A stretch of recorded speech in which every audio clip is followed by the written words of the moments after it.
there's so much greatness within Liberty City. What good comes out of Liberty City? Come to the African Heritage Cultural Arts Center and you will see. I said a big black book. I said a big black book. Been a big black bear. Been a big black bear. And that big old black old bear.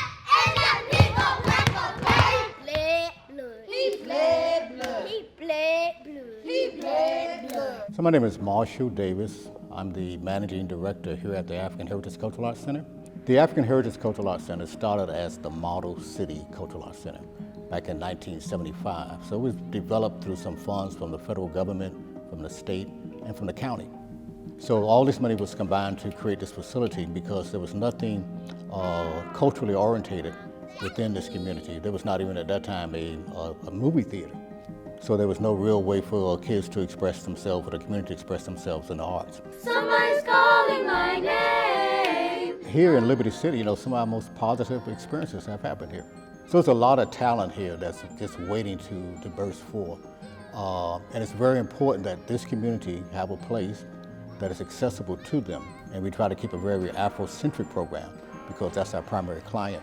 To let them know that, we are engaged with you, we're interested in you, we want to give you your history, your culture, as well as the arts experiences.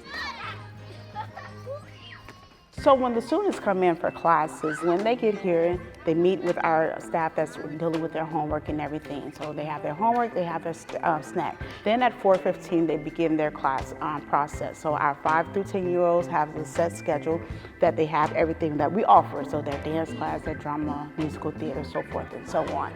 And then from that 5 o'clock class, they go to their second time period. And then from 6, it's time to go home. But before then, of course, everybody's in their offices planning different activities, trying to see exactly how we can engage the community to come in to do workshops with them, what shows we can take them out to see, even taking them to a plain movie to have good dialogue and conversation about, because again, that is missing, right? So we want to find, again, different avenues to continue to encourage them. Is she right? Yes. Part of our mission statement is to provide this quality training in all the arts. So we have the multi-art program that includes dance, drama, instrumental music, vocal music, visual arts. But we also have an apprenticeship program, so once those students have been trained, they can now participate in one of our companies. Y'all got y'all show tomorrow, right? It's gonna be in the theater, right? How I became introduced to the center, I was 7 years old, and at the time, my mom was working for the state attorney's office, and everyone in her office had children that went here. So everybody at the office was talking about it, and my mom said, okay, I'll try it out. So I was 7 years old, my brother was 9, so she brought us both here, and I just never left. It was the most exciting thing to come into this place because it's an energy here. Even as I can remember, even at 7 years old, you're in the classroom with all like-minded kids that look like you, that all want to do the same thing. I was always kind of like an outcast in school because I enjoyed the arts. And then I came here and I'm in this place where everybody loves the arts. Yes, sir. No puffy cheeks. Yes, good. And then the teachers as well. Miss Paris, who was one of my first theater teachers, and she taught creative writing. And then I fell in love with writing because it was really just the way that she taught us and how we engaged. Mr. Johnson, rest his soul, was my first acting teacher. And he just gave me a voice that I didn't even know I had inside, and he just brought it out. Hush. Many of our students become our children, especially when it comes down to me. In order for you to really engage within a child, you just can't see them as your child in this class from 4 to 5, if I have them for that hour. But what else is going on with that child? So now we're getting ready to look into their personal lives and see exactly how can I engage them, which means I have to take a lot of my personal time to invest within them. Just calm down, all right? I'm gonna help you play.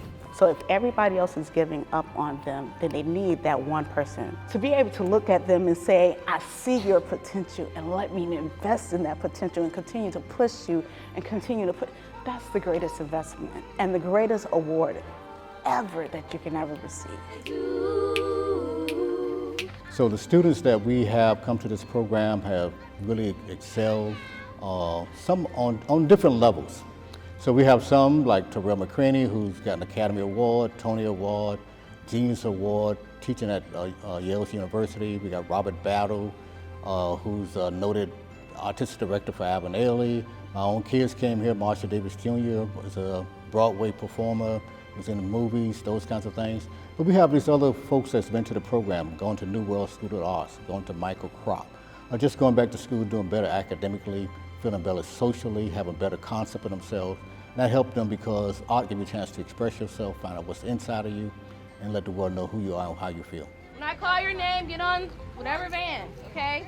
How you doing, Mr. Robertson? Hi, Marianne. Oh, you look so nice. Granted, they may not be the singer that we're looking for them to be, or the dancer, or the photographer, or whatever the situation may be, but the discipline that the arts place within them is going to take them even further. So we're great to have Tarell Alvin McCraney, we're great to have Robert Battle, but then we're great to have Courtney Mickens or Stephen Pringle, and so many others that are lawyers, doctors, beauticians, you know, working day-to-day jobs, but they're great at what they do because of the discipline that they've received here at the African Heritage Cultural Arts Center. I got the